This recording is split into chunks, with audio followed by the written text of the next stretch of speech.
तो नशा जो बढ़ता जा रहा है उस पर रोक लग सके। आदरणीय सभापति जी, मेरे लोकसभा क्षेत्र धौरारा के जनपद लखीमपुर सीतापुर के विधानसभा क्षेत्र महोली, हरगांव, मोहम्मदी, मितौली सहित तमाम जगह खाद की भारी किल्लत है। लंबी लंबी लाइनें समितियों पर लगी हैं।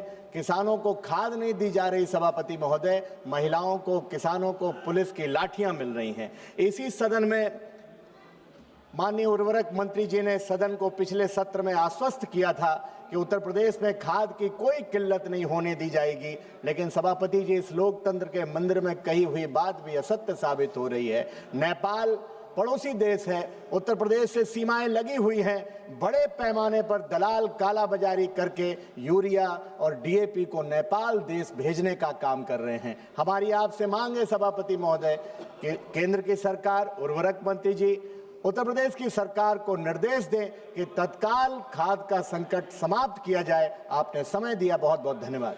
श्री आलोक शर्मा जी। आलोक शर्मा जी, शुरू कीजिए। माननीय सभापति महोदय, आपको सबसे पहले तो मैं धन्यवाद देता हूं कि आपने मुझे बोलने का अवसर दिया।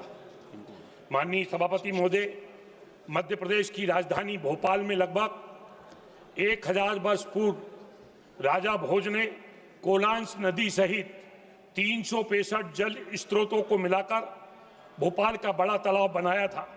माननीय सभापति महोदय, भोपाल में ये बड़ा तालाब 3869 हेक्टेयर में फैला हुआ है, जिसका फुल टैंक लेवल 86.176 किलोमीटर है। 361 वर्ग किलोमीटर में इसका विशाल कैचमेंट एरिया है। बड़े तालाब के चारों तरफ 223 किस्म के जली आयुर्वेदिक पौधे लगे हुए हैं, जिनमें से 103 पौधे जिन्हें international union for conservation of nature ने दुर्लभ घोषित किया है। माननीय सभापति महोदय, सैकड़ों प्रजाति के, पूरी दुनिया के हमारे यहाँ जली जीव, अनेक प्रजाति के पक्षियों का घर भोपाल का बड़े तालाब का कैचमेंट है। इस कारण बड़े तालाब को रामसर साइट में डाला गया है, उसको दर्जा मिला है। लेकिन वर्तमान स्थिति में भोपाल का जो बड़ा तालाब चारों तरफ से अतिक्रमण और प्रदूषण की चपेट में है। मेरा आपके माध्यम से पर्यावरण वन जलवायु परिवर्तन मंत्री जी से आग्रह है, इस विशाल जल धरोहर को अतिक्रमण और प्रदूषण से मुक्त कराएं और इसे संरक्षित और सुरक्षित करने की पर्यावरण जलवायु विभाग द्वारा भविष्य में कोई योजना है, बना रहे हैं, तो कृपया उसको अवगत कराने की कृपा करें। सुरेश कश्यप जी। सुरेश कश्यप जी, कहाँ गया? धन्यवाद सभापति महोदय, आपने मुझे बोलने का अवसर दिया। मेरे संसदीय क्षेत्र का पट्टा साहिब कालाम एक महत्वपूर्ण औद्योगिक क्षेत्र है। स्वर्गीय प्रधानमंत्री श्री अटल बिहारी वाजपेयी जी ने हिमाचल प्रदेश को 2003 में औद्योगिक पैकेज दिया था और उस समय बहुत सारी औद्योगिक इकाइयाँ इस क्षेत्र में स्थापित हुई। फार्मास्यूटिकल के मामले में ये क्षेत्र आज एशिया में नंबर 1 पर आता है, लेकिन ये एरिया अभी भी रेलवे से कनेक्टेड नहीं है।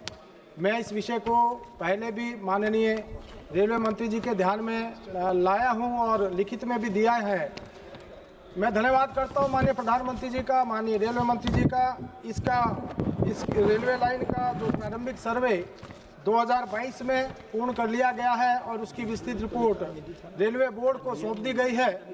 मेरा माननीय रेलवे मंत्री जी से ये निवेदन रहेगा कि इस क्षेत्र को शीघ्र अतिशीघ्र रेलवे लाइन से जोड़ा जाए, ताकि जो औद्योगिक इकाइयां हैं वह कच्चा माल पहुंचाने की बात हो या जो तैयार उत्पाद है उसको मार्केट में पहुंचाने के लिए, ताकि लोगों को इसका लाभ मिल सके।